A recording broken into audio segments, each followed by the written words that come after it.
Juste avant de commencer cette vidéo, je vous conseille d'aller regarder celle-ci en premier pour comprendre le comics d'Hit Girl, puisque vous vous en doutez, Kick-Ass est la série originale et l'histoire d'aujourd'hui en est le spin-off. Précision supplémentaire, le comic se passe entre Kick-Ass 1 et Kick-Ass 2. Ne perdons pas plus de temps dans les détails et laissez-moi vous raconter cette histoire avant de s'attaquer à Kick-Ass 3. L'histoire débute à New York où Kick-Ass semble se faire maltraiter par un groupe de malfrats, cependant ce n'est pas Dave Lisowski mais un certain Thurman Rice, un jeune fan de Kick-Ass qui fut inspiré par ce dernier en regardant la télévision. Malheureusement, les gangsters sont à la recherche du véritable Kick-Ass et Hit Girl et ne comptent pas laisser le jeune indemne, puisque Thurman se prendra une balle en pleine tête malgré le fait qu'il n'a aucun lien avec les héros recherchés. La nouvelle arrive très vite au grand public où c'est le deuxième super-héros qui a été assassiné d'une balle. Mais pour Mindy qui vit désormais chez sa mère et son beau-père Marcus, policier et ancien collègue de Big Daddy au passage, pour la jeune fille, il ne s'agira plus d'un quotidien extrême de super-héros, mais de celui d'une adolescente et on comprend très vite qu'elle est harcelée quotidiennement par le groupe de filles populaires. Néanmoins, elle a été transférée dans l'établissement de Dave où elle lui propose de s'attaquer à leur nouvelle cible,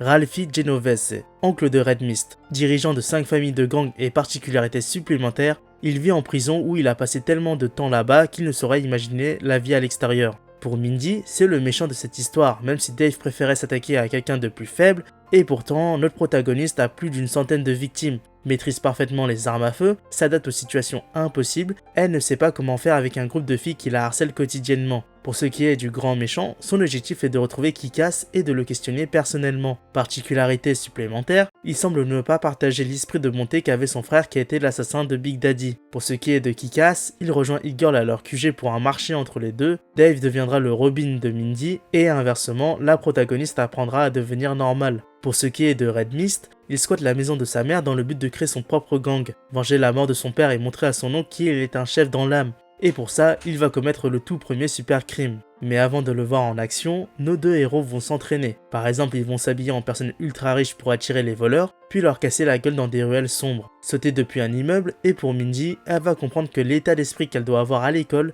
c'est faire l'équivalent de Clark pour Superman, Bruce pour Batman, c'est-à-dire jouer un rôle, et une fois que l'entraînement donne de bons résultats, les deux super-héros vont attirer deux familles de gangs, Kick-Ass qui s'en occupe en premier, puis Hit Girl qui assure les arrières. Malheureusement, pendant la confrontation, Dave s'est cassé le poignet, ce qui risque de le ralentir dans sa vie de super-héros. Quant à Red Mist, il va tout simplement braquer une épicerie pour une raison simple, le fait qu'il y a sûrement une caméra de surveillance et que dans ce genre de situation, la vidéo est déposée sur internet. En conséquence, il gagnera en visibilité, sauf que le braquage est un fiasco. Déjà, Red Mist tue le vendeur avec une arme qui a un délai de 30 secondes de rechargement entre chaque balle. Il se fait donc courser par les fils du vendeur et surtout il se fait abandonner par ses sous-fifres. D'ailleurs, pendant la fuite, on tombe sur certains héros qui feront partie de la Justice Society, mais si on revient à notre méchant en carton, il se fait rattraper, tabasser puis emprisonné par la police. Mais heureusement pour lui, les autorités sont sous les ordres de son oncle Vic. Il a donc pu esquiver la prison, ce dernier est alors poussé à faire un long voyage. Chris le voit comme une opportunité d'apprendre énormément de choses, un peu à la manière de Bruce Wayne.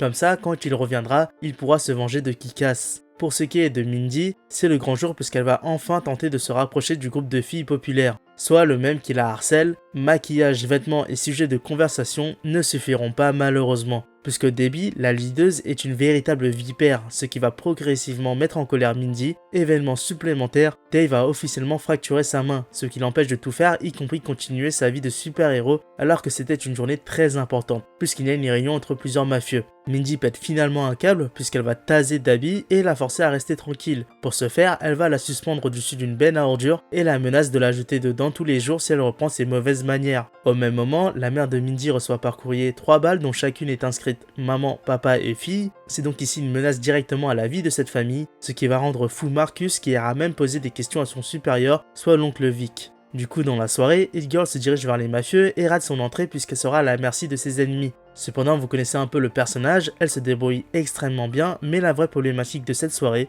c'est que Marcus était présent en tant qu'officier. C'est pour cette raison que Mindy à bord de sa moto va foncer à son domicile avant l'arrivée de son beau-père. Elle y arrive mais se fait sévèrement gronder par ce dernier. Les deux problèmes principaux sont que la vie de super-héros n'est pas pour une petite fille et que la mère est mentalement fragile. Donc si un jour elle apprend que Mindy est Hit Girl, elle risque tout simplement de tomber en dépression. Quant au grand méchant de l'histoire, il soupçonne Marcus d'être à l'origine de tous ces problèmes récents vu qu'il a guidé le raid de la soirée. Ça sera donc une cible supplémentaire aux côtés de Kick-Ass, sauf que contrairement à ce super-héros, Marcus est policier sous les directives de l'oncle Vic donc les mafieux savent où il habite et ne vont pas tarder à lui rendre visite. Ils vont prendre Mindy en otage, mais celle-ci a réussi à droguer ses parents qui vont s'évanouir. La protagoniste prend alors le dessus par surprise et liquide ses malfrats d'une violence que je ne peux malheureusement pas vous montrer. Par exemple un coup dans les bijoux de famille avec un couteau, ou encore prendre un marteau pour exploser un crâne, etc.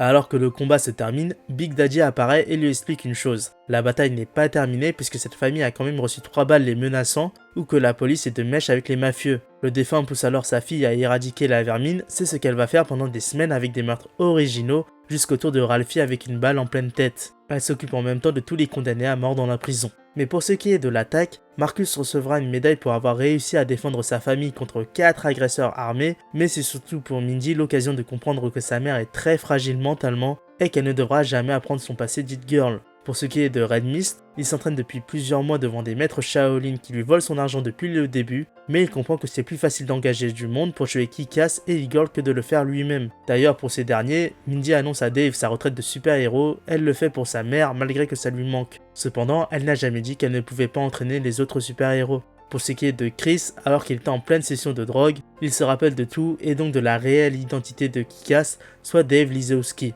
Voilà comment se termine le comics d'Hit Girl, j'espère que vous avez apprécié et que vous serez prêts pour Kick-Ass 3. Je vous souhaite une agréable journée.